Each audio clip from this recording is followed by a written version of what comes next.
नमस्कार विद्यार्थी मित्रांनो, मी रविराज घाटे प्रवीण अकॅडमीमध्ये तुमचं स्वागत करतो. या लेक्चरमध्ये आपण एक इंडियन एक्सप्रेस या न्यूजपेपरचं एकदम महत्त्वाचं एक आर्टिकल आपण कव्हर करत आहोत. लेट्स सी झालेलं काय, मेघालय हे जो आपला स्टेट आहे नॉर्थ ईस्टर्न एरियातला, तिथे एक मायनिंग व्हायची. कसली मायनिंग होत होती? कोलची मायनिंग होत होती. आणि या कोलच्या मायनिंगमध्ये जी माईन होती ती कोलॅप्स झाली आणि त्या कोलॅप्स झाल्यानंतर एकूण 15 लोक त्याच्यामध्ये अडकलेले आहेत. हे कधी झाले? लास्ट वीकमध्ये झालेलं आहे. सो ही एक गोष्ट ही आपल्याला कव्हर करायची होती. याच्यावर क्वेश्चन्स आपण एक्सपेक्ट करत आहोत. हा सध्याचा एकदम हॉट टॉपिक चालू आहे. लेट्स सी नेमकं झालेलं काय आणि नेमका प्रॉब्लेम कुठे होता. सी लास्ट वीकमध्ये आपल्याला माहिती आहे मेघालयामध्ये 3 हिल्स आपल्याला बघायला भेटतात. कोणकोणत्या आहेत त्या? गारो, खासी आणि जैंतिया. सो या ईस्ट जैंतिया हिल्समध्ये हा ॲक्सिडेंट झालेला आहे. 15 लोक इथे अडकलेले आहेत आणि ते मोस्ट पॉसिबली आपण असं कन्सिडर करतो आहे की ते आता डेड झालेले आहेत. Very unfortunately. बरं, इथे ज्या प्रकारची मायनिंग करण्यात येते त्याला रॅट मायनिंग बोलतात. सी मायनिंग म्हणजेच जर आपल्याला एखाद्या एरियातून कोल बाहेर काढायचा असेल, कोळसा बाहेर काढायचा असेल तर आपण 2 प्रकारे करू शकतो. एक तर असते ओपन कास्ट, म्हणजे डायरेक्टली जसं आपण कुठल्याही गोष्टीसाठी झाड लावण्यासाठी आपण जसं जमिनीमध्ये खड्डा खोदतो तसंच खड्डा खोदत जाणं आणि मग कोल लागला का तो उपसून काढणं. दुसरा एक ऑप्शन असतो की आपण जमिनीमध्ये भुयार खोदत जायचं. ठीक आहे, जसं जसं भुयार खोदत जायचं आणि मग जिथे कोल लागेल मग तिथून ते भुयारामधून आपण ते मागे यायचं. फॉर एक्झाम्पल जसे आपण टनल खोदतो तशी बाहेर घेऊन यायचं. आता बघा, जी ओपन कास्ट मायनिंग असते ती आपण कुठे घडवून आणतो? ती आपण शक्यतो झारखंड, छोटा नागपूर प्लॅट्यू, ठीक आहे, हजारीबाग प्लॅट्यू, रायलसीमा रिजन किंवा कर्नाटकामध्ये जा, बेल्लारी एरियामध्ये जा. इथे इथे आपण ओपन कास्ट सिस्टीम घेतो. तिथे आपण ओपन कास्ट का मायनिंग आपण कन्सिडर करतो? कारण तिथे कोल खूप जाड प्रमाणावर, खूप थिक आहे. ठीक आहे, खूप जास्त आहे तिथे कोल. पण मेघालयामध्ये एवढा जास्त नाही आहे. मग एवढा जास्त कोल नाही आहे म्हणून मग जास्त खर्च करून तिथे चालणार नाही. म्हणून तिथल्या लोकांनी एक काइंड ऑफ इंडिजिनियसली तिथल्या तिथेच म्हणजे एक शोध लावलेला आहे आणि त्यांनी मग रॅट होल मायनिंग ही कन्सेप्ट त्यांनी इथे सुरू केलेली आहे.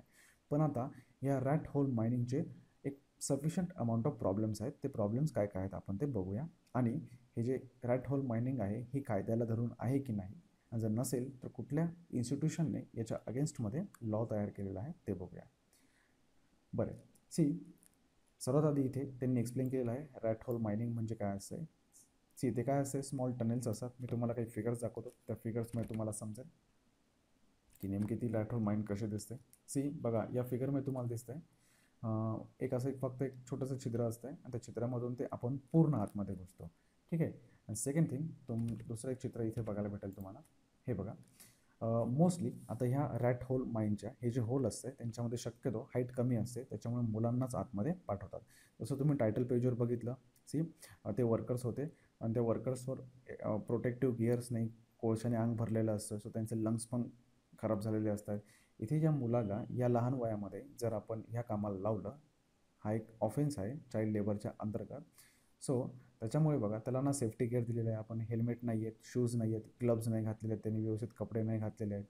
राईट, तो जेव्हा नाकामधून श्वास घेईल तेव्हा तेव्हा तो सगळा कोल्ड गॅस त्याच्या लंग्समध्ये जाईल, लंग्स काळे होतील, अगेन मग कॅन्सर होईल. ठीक आहे. सो ह्या एकंदरीत ह्या सगळ्या गोष्टी आपल्याला माहीत आहेत. सो हा मेन प्रॉब्लेम येतो आहे आपल्याला इथे. सो सी हे एकदम स्मॉल टनेल्स असतात, हार्डली 3 ते 4 फीट हाय असतात. त्याच्यामध्ये वर्कर्स आणि स्पेसिफिकली जे चिल्ड्रन्स असतात ते आपण त्यांना पाठवतो. ते कशासाठी पाठवतो? आपण त्यांना कोल बाहेर करण्यासाठी आपण त्यांना पाठवतो. बस इथे एवढंच महत्त्वाचं आहे.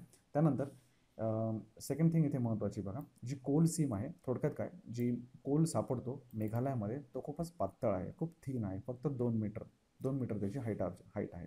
तर त्याच्यामुळे ओपन कास्ट सिस्टीम इथे करू शकत नाही. इथे फक्त एक ऑप्शन काय उरतो, इथे रॅट होल मायनिंगच इथे आपण करू शकतो. बरं, आता तुम्हाला माहिती आहे नॅशनल ग्रीन ट्रिब्युनल जी 2010मध्ये स्थापन करण्यात आलेली. सो या NGTने काय केलेलं, 2014मध्ये त्यांनी सांगितलेलं की मेघालयामध्ये ही जी रॅट होल मायनिंग जी होते आहे, जी अनसायंटिफिक पण आहे आणि जी अनसेफ पण आहे, याला तुम्ही काय करणार, बॅन करणार. पण आपल्याला माहिती आहे गव्हर्नमेंटने जरी बॅन केलं तरी ग्राउंड लेवलला ती बॅन होत नसतं, आणि फॉर ऑब्वियस रिझन आपल्याला माहीत आहे. सो स्टेट गव्हर्नमेंटने सुप्रीम कोर्टच्या आदेशाअंतर्गत, सुप्रीम कोर्ट आणि NGT या दोघांच्या आदेशाअंतर्गत स्टेट गव्हर्नमेंटने हे सगळं बंद करून टाकलं. पण अगेन जे नवीन सरकार आलेलं, नवीन सरकारने अगेन हे जे NGTने हा जो बॅन आणलेला, या बॅनच्या अगेन्स्ट अपील केली. Can you guess? NGTने सांगितलं की ही जी अनसायंटिफिक आणि अनसेफ प्रोसेस आहे ही तुम्ही बंद करा. पण आता गव्हर्नमेंट काय करत आहे, गव्हर्नमेंट परत म्हणत आहे की नाही, आम्हाला ती हवी आहे. का हवी आहे? कारण जेव्हा आम्ही टेंडर्स फाईल आउट करतो तेव्हा त्याच्यामधून आम्हाला रेव्हेन्यू भेटतो. ठीक आहे. मग आता बघा, आपण थोडं पुढे जाऊया. आता बघा, इकॉलॉजीवर या रॅट होल मायनिंगचा कसा प्रॉब्लेम होतो ते बघूया. एक कमिटी स्थापन करण्यात आलेली, कमिटीचं नाव महत्त्वाचं नाही आहे. त्या कमिटीने सांगितलेलं की रॅट होल मायनिंगचा मेघालयामध्ये कोपिली रिव्हर आहे. कोपिली रिव्हर मेघालय आणि आसाममधून पास होते. सो या रॅट होल मायनिंगमुळे मेघालयातली जी कोपिली रिव्हर आहे ना, ती ॲसिडिक होत चाललेली आहे. ठीक आहे. पहिली गोष्ट म्हणजे ती ॲसिडिक होत चालली आहे. त्याच्यानंतर रोड साईड्स, रस्त्याच्या बाजूला जेव्हा तुम्ही जो कोल तुम्ही टाकतात, रस्त्याच्या बाजूला जेव्हा तुम्ही कोल एकावर एक असा टाकतात, त्याच्यामुळे मेघालयातली एअर, वॉटर आणि सॉईल पोल्यूट होत आहे. ठीक आहे. सो इकॉलॉजीवर बघा, कोपिली रिव्हर ॲसिडिक होते आहे आणि एअर, वॉटर आणि सॉईल पोल्यूट होत आहे. त्याच्यानंतर लाईव्स, जीवाला पण किती धोका येतो याच्यातून आपण बघितलं. रॅट होल मायनिंगमुळे काय होतं, rat hole mining mostly rainy सीझनमध्ये ती फ्लड होऊन जाते. आता फ्लडमुळे काय होतं आहे, मग जर एकदम पाणी आतमध्ये घुसलं तर डेफिनेटली चोकिंग होणार, आणि चोकिंगमुळे आपल्याला मग जो एम्प्लॉई असेल त्याची डेथ होऊन जाणार. सो एकंदरीत हे याचे प्रॉब्लेम्स आहेत. पण आता बघूया आता किती प्रमाणामध्ये ही मेघालयामध्ये फॉलो करण्यात येते. आता अगेन जेव्हा 2014मध्ये NGTने बॅन आणला तेव्हा Meghalaya in an average 6 million tons कोलचं उत्पादन करत होता, आणि ऑलमोस्ट सगळ्याच्या सगळं दॅट इज 6 मिलियन टन सगळ्याच्या सगळं हे रॅट होल मायनिंग थ्रू येत होतं. ठीक आहे. सो हे किती मोठ्या प्रमाणात तिथे होत आहे हे तुम्हाला लक्षात येईल. ठीक आहे. नाव अगेन इथे त्यांनी परत ते सांगितलं जे मी तुम्हाला आधी सांगितलं, झारखंडमध्ये फॉर एक्झाम्पल कोल्ड लेअर हा एक्स्ट्रीमली थिक आहे, खूप जाड आहे, त्याच्यामुळे तिथे ओपन कास्ट मायनिंग परवडते. पण मेघालयामध्ये ही एकदम थिन आहे, खूप पातळ आहे, म्हणून लोकली डेव्हलप टेक्निक यांनी वापरलेली आहे. ठीक आहे. पण आता ही इलिगल आहे का आणि कधीपासून आहे ह्याच्याबद्दल सांगितलेलं आहे, हे जास्त महत्त्वाचं येत नाही, कारण आपण बघितलं NGTने ही जी रॅट होल टेक्निक होती ही त्यांनी बॅन केलेली आहे. आता इथे एक महत्त्वाची गोष्ट येते, कॉन्स्टिट्यूशनल प्रोव्हिजन्समध्ये इथे 6 शेड्यूलबद्दल बोललेलं आहे. तुम्हाला माहिती आहे आपल्या कॉन्स्टिट्यूशनमध्ये जे शेड्यूल्स आहेत त्याच्यातलं 5वं आणि 6वं शेड्यूल ह्या एरियांसाठी आहे. 5वं शेड्यूल कशासाठी आहे? शेड्यूल एरिया आणि शेड्यूल ट्राईबसाठी आहे. आणि 6वं शेड्यूल कोणासाठी आहे? ATM विदाउट मनी. म्हणजेच काय? A stands for Assam, T stands for Tripura, M stands for Meghalaya आणि विदाउट मनी. मग मणिपूर नाही घ्यायचं आहे, मग तिथे काय टाकायचं आहे? मिझोरम टाकायचं आहे. आसाम, त्रिपुरा, मेघालय आणि मिझोरम हे 4 स्टेट 6 शेड्यूलमध्ये आहेत. आणि आपल्याला माहिती आहे हा ॲक्सिडेंट मेघालयामध्ये झालेला, म्हणून आपण आपल्या आन्सरमध्ये 6व्या शेड्यूलचा उल्लेख आपण करणार आहोत. मग आता 6व्या शेड्यूलमध्ये काय सांगितलेलं आहे की जी कुठली लँड असेल किंवा मायनर जे आपले खनिज असेल तिथे ना, त्यांच्यावर कोणाचा अधिकार असेल? कम्युनिटीचा अधिकार असेल, ओनरशिप कम्युनिटीची असेल, आणि कम्युनिटी डिसाईड करणार की त्या ज्या रिसोर्सेस आहेत तिथं काय करायचं आहे.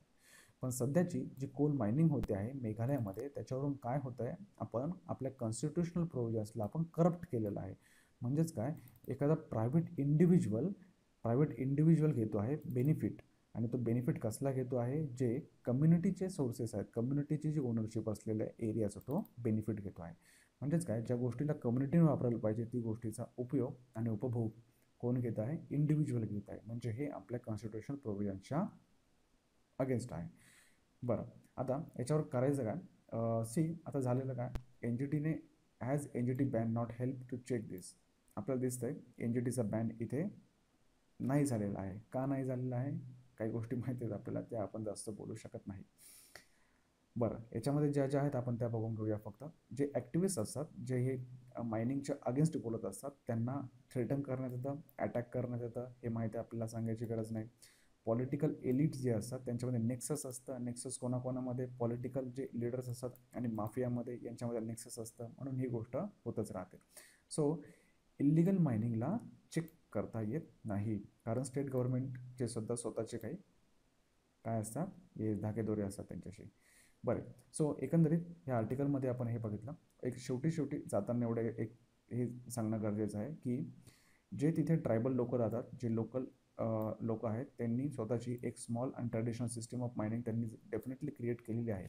पण आता जसं जसं कोल संपत चालला आहे तसं तसं हे लोक अजून आतमध्ये जातात आणि आतमध्ये गेल्यानंतर खूप डेंजर वाढतोय आणि सेफ्टी प्रिकॉशन्स नसल्यामुळे असे कुठले तरी दुर्दैवी इन्सिडेंट्स होतात आहे.